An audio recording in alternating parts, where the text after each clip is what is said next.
Hello, families of UNCDC. My name is Connie Lamb, and I am the TK teacher at La Escuelita.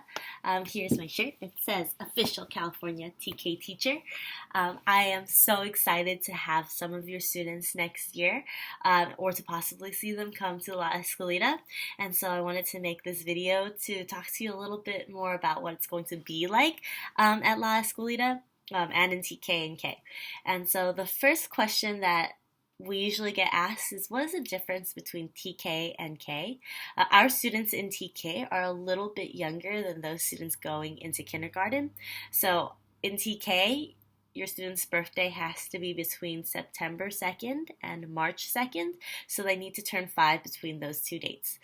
For kindergarten, your student needs to turn 5 prior to September 2nd. And so in TK, since we are a little bit younger, we focus a lot on social emotional skills.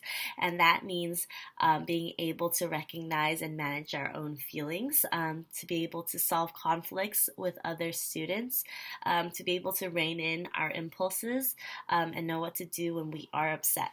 And so these kids who have these social emotional skills are much more successful later on in their schooling, because once they're able to manage their own feelings, they'll be able to focus on academics a lot easier. And so I find that it's really, really important in TK to kind of build that foundation for them in schooling later on. I want kids to understand that school is so much fun, and I want them be able to come to school every day knowing that school is going to be so much fun, and that they're going to learn a lot.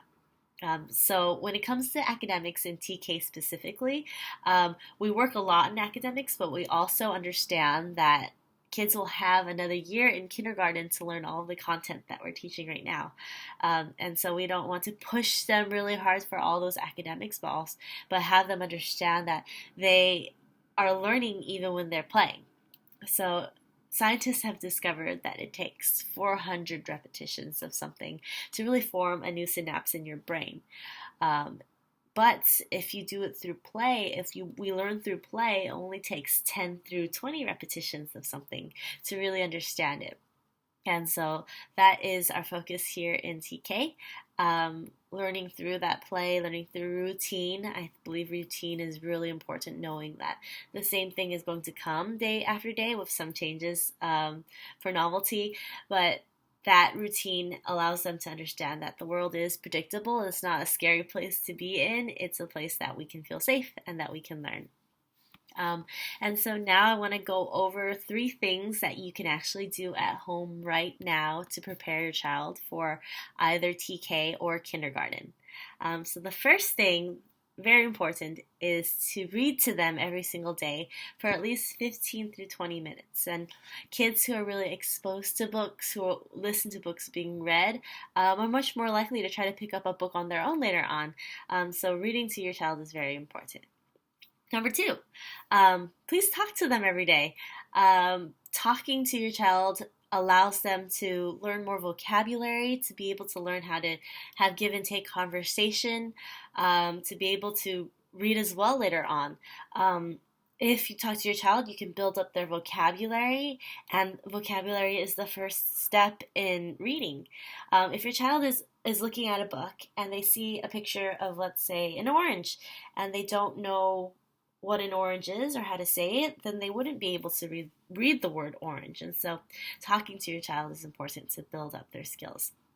And number 3, an important skill to work on right now at home is being able to recognize when you're upset and what to do after you're upset. So people have different responses to being upset. Sometimes children like to hide in a corner where no one can see them. Oftentimes they feel the need to hit something. Other times they'll cry.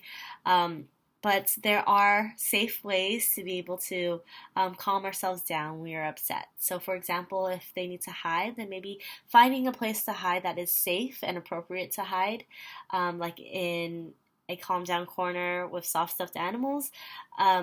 If a kid feels the need to hit something, maybe they can go to the playground and run it off instead of hitting something. So there are many different ways to handle being upset. And one thing you can work on at home is maybe when your child is upset, teaching them ways to cope with it, like taking deep breaths counting to 10, finding a safe place. And so those are 3 ways that you can prepare your child for being in TK or K. And so I want to thank you for taking the time to watch this video. I am open to questions or anything that you need at this time. My email is connie.lam@ousd.org. Feel free to contact me with any of your questions. And I really hope to see you and your child at La Escuelita next year. Bye.